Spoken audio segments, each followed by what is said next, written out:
Hi, everybody. Welcome to my class. I'm super excited to have you. And in this video, I wanted to give you a brief overview of the grading contract, which is an important system for this class. So, just a brief history. When I first started teaching, I did a traditional grading system, and I really wanted students to do well in my class, to be successful, to know how to be successful, and most importantly, to know how to write. And I felt like I had designed courses where students did have opportunities to practice and they did have opportunities to really see great gains in their writing and to see me as a coach, as a person whose function was to help them with getting better at writing. And all of that work that I did to create that feeling of innovation and that spirit of working hard kind of fell apart when it came time for the grade. Because a student who potentially had some stronger writing skills coming into the course could sit down and bang out an A paper in an hour. And the student who maybe started out with some lower skills, but worked really hard and came to conferences and went to tutoring would potentially get a lower grade than that. And that just seemed backwards to me. It wasn't really supporting what I thought was important about writing. And it created a sort of negative relationship between me and students. And so, a couple of years now ago, I decided to try to do some research into figuring out what is a better system for this. How can I better support students through all components of my course, including grading and assessment? And after doing that research, what I came up with is a system called contract grading. Contract grading has been around since the 70s. It was begun in part by a scholar called Peter Elbow, who started out and essentially made a list of 10 things that students could do in his course. And if they did those 10 things, then they would receive a B. And they could get an A if they worked a little bit harder and turned in higher quality work. But the foundation, just simply by doing things like drafting and attending courses and participating in workshops, well, then that person deserved a B in the course. And that really spoke to me. I think that it provides more transparency that allows you to see exactly how your grade is determined. It gives you agency to have more power over the grades that you ultimately receive.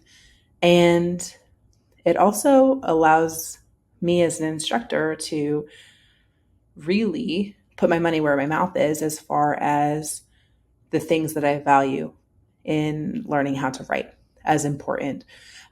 Things like drafting, things like participating in peer review, things like turning in multiple drafts and responding to feedback from your peers and from me. All of those had an opportunity to be incentivized under the contract grading system. And so from there, I was all in. And I've worked over the past couple of years to perfect the system. I'm continuing to work at perfecting it.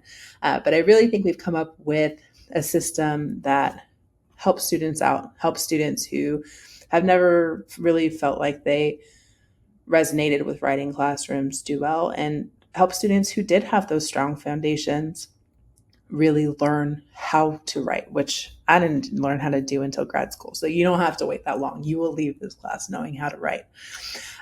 So what does the system look like? Well, at the bottom of it, it's about earning points. And you can earn points in all sorts of ways, by doing some smaller activities, by turning in final larger scale projects, by doing things like attending events related to this class, going to tutoring, going to academic coaching. Really, this contract allows you to earn points for the work that you put into this class. And so in that way, it's also a little bit more equitable in that it allows you to be rewarded for the work that you have done. And to show you more that what you put into a writing classroom is what you're going to take out of it. And that's probably true for all your classes, but I know more about writing than most of. So at the bottom of it, if you earn more than 1,800 points, you'll get an A. More than 1,400 points, you'll get a B. More than 1,000 points, you'll get a C. And more than 600 points, you'll get a D. Right? And you can, again, earn those points in all sorts of ways. And ultimately, that'll be the thing that decides what grade you earn, is how many points you've earned throughout the course.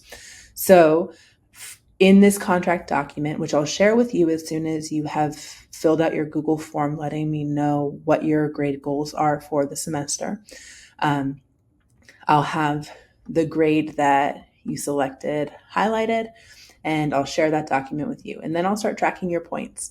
So the first points that you'll earn will be this 10 points in extras for completing your Google contract form, or your contract Google form. That'll be done. You have earned 10 points already. You're on your way. And then throughout the semester, I'll continue to add points as you earn them. After each major project, I'll make a little comment letting you know that you have earned X amount of points to date, that you still need to earn X amount of points to get the grade that you want. And so you will get frequent check-ins from me, but you'll also be able to check this document that I share with you at any time. If you have any questions about where you stand in the grade, this grading contract is going to be where you're going to go. And so just to kind of illustrate the reason why I like the grading contract so much, let's take the employment project. That's our first project. If I were a student and I knew that the main thing that I wanted to focus on was my written resume and cover letter, and let's say I'm moving into cybersecurity from my grade or for my career as a teacher, I'm going to now decide to go to cybersecurity. Well, the main thing I need to know is how to take my current documents and trade them over to the cybersecurity, right? So the first project is going to do that. It's going to teach me to tailor it. But I feel solid on my interview skills. I feel like I got that nailed. So I don't really want to focus on that. In a traditional class, you would have to do whatever the professor told you, right?